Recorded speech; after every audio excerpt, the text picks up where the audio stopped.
Kuziba kwa mirija haichagui pameziba wapi. Aidha kumeziba mwanzoni mwa mirija, katikati mwa mirija, hata mwishoni mwa mirija. Popote pale yai haliwezi kusafirishwa kwenda kutunga mtoto. Sasa kuna wale ambao wanasema mimi mrija wangu nimeambiwa umeziba katikati. Vipi naweza kupata mtoto?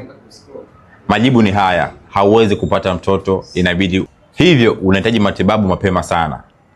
Kuna sababu ambazo zinapelekea mirija hiyo kuziba. Kwa mfano, magonjwa yale ambayo yanatokea kwenye pelvic, lakini pia upasuaji wa via vya uzazi, lakini pia uvimbe ambao umeotea kwenye vizazi.